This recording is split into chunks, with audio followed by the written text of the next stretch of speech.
to the next meeting, it should be before Friday. Ikifanyika before Friday, tutakuja hapa. Kama anakomeke siku ingine, kwa sababu ya umuhimu wa jambo hili na waja ambao wanazidi kutokea kutokana na excess use of police force, hatuwezi sisi tukavumilia kwa niaba ya wananchi wa Kenya ati mpaka mkuu wa polisi ataamua ni yeye atakutana na viongozi ambao wako wanaheshimika. Lakini sisi tunazungumza kwa niaba ya Wakenya wote. Kwa hivyo hiyo ndio ambayo tumeamua na tunarudi hapa Friday. Na tutakuja na Wakenya wenzetu tutakuja na wao hapa. Siku hiyo kwa sababu hii inaonekana this type of obstinacy, this type of impunity can only be dealt with kupitia action ya wananchi wenyewe. Asanteni, my friend.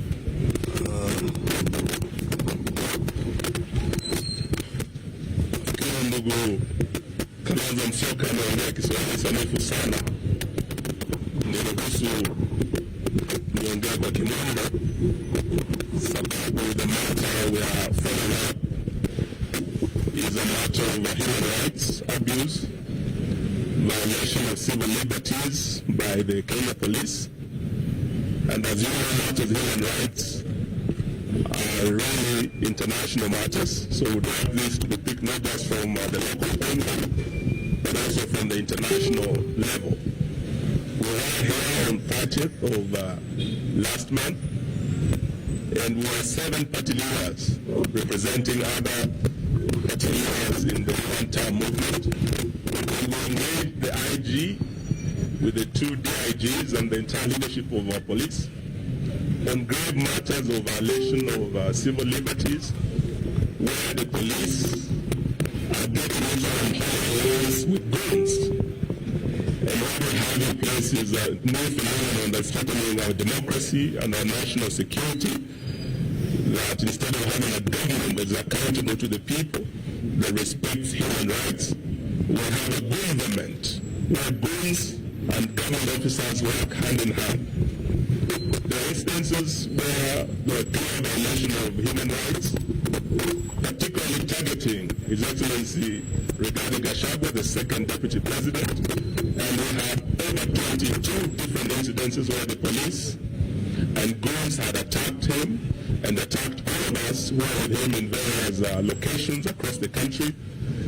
And the IG undertook that by today, the 16th, when we return here, we'll have a full report on action taken and remedial measures put in place to address the serious concerns that the entire leadership of the opposition had raised. We are here today, and the IG is not here. Not even DIG Leonard is here. Not even DIG Nassambani is here. They are not taken up. We believe this is because of orders from above, where they have been told not to engage us. But this is an issue of accountability, so we are not going to relent. We have said we'll be back here again on Friday, and when we come, we expect none other than IG Kanja himself to be here to address the concerns we have raised. If he does not appear, we will still keep coming here every week until we hold accountable all those officers who have perpetrated this gross violation of human rights. Of greater concern is that since we are here, the police have continued doing what they say they will not do. IG Kanja himself undertook before all of us that he will make sure that the police is not political, that the police will not be used with guns to disrupt meetings of the opposition or to injure any Kenyans.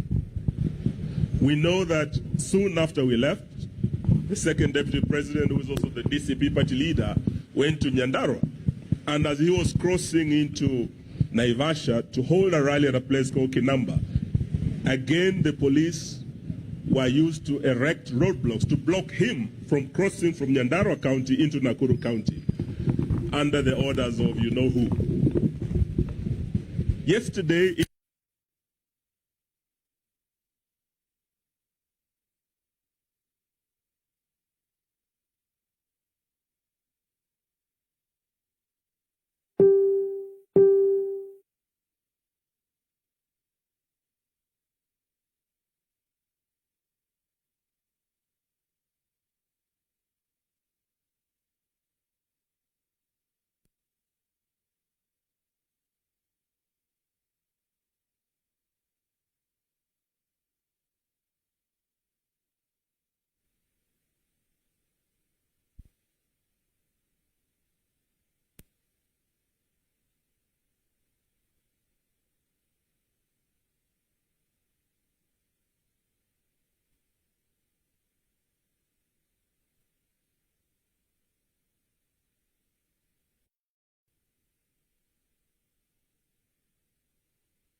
Thank you very much. As you have been told, we are here to see the IG. He is the one who gave the appointment, and shortly before we arrived, he took off to avoid this meeting and purported to delegate the junior officer to talk to us, and we have declined. The main issue of this matter, the attack on the places of worship, is an act of terror. We cannot discuss with any other officer other than the AG himself, because he bears the greatest responsibility over security in our country. This meeting was scheduled by him. He did not even have the courtesy to tell us he will not be there, but he was instructed to take off shortly before we arrived. We have information from inside the police service that these investigations are complete. The 12 police officers who attacked us have been identified. They have been positively been located, that they are the ones who are in Witima. They have been located at the house of the local member of parliament where they took lunch after the attack. We also have information that the police actually want to prosecute these people, but William Ruto and Kipchumba Murkomen are insisting on a cover-up that these people should not face the law. This is very sad, and as my colleagues have said, we'll be back on Friday, and these people must face the law, and the Kenyans will demand that they face the law. This is just the beginning now of pressure from the Kenyan people, because if you allow this impunity ahead of the general elections next year, there could be anarchy in this country. I think we must bring order, and the IG and the people under him must be held to account by the people of Kenya. And the police themselves are complaining about harassment and being ordered to do wrong things. They are really complaining that they find it very unprofessional to be accompanying goons to attack Kenyans. They find it very unprofessional that they are being forced to attack civilians in meetings when they have not been provoked, as happened yesterday in Kengela. In Nakuru, the police are telling us they were not given instructions to put a roadblock to stop us from going to Nakuru by the IG or the two deputy IGs. There are new directives outside the police command structure. It is Murkomen who had called the Nakuru police outside the chain of command to attack, to erect a roadblock to stop us from going to Nakuru. Effectively, the National Police Service is no longer independent. The CS is supposed to interact with the police on policy matters only, not on operations. But Murkomen has taken over police operations, and he is even calling county commanders and regional commanders outside the established command structure within the National Police Service. When a roadblock was elected in Naivasha, the police headquarters here was not even aware. It has only come now to the fore that it is the CS Interior who is giving instructions directly to the police. And actually the police are asking that they be helped, they be protected from the excesses of Kipchumba Murkomen and PS Raymond Omolo, who have taken over police operations, and they are giving instructions for police to deal with the dirty political matters outside the established chain of command within the National Police Service. So IG Kaja will be back on Friday, and we'll come. We'll have a conversation because you must tell the people of Kenya, if you have lost control of the National Police Service, if Kipchumba Murkomen and Raymond Omolo have taken over police operations, then you have no business being in office.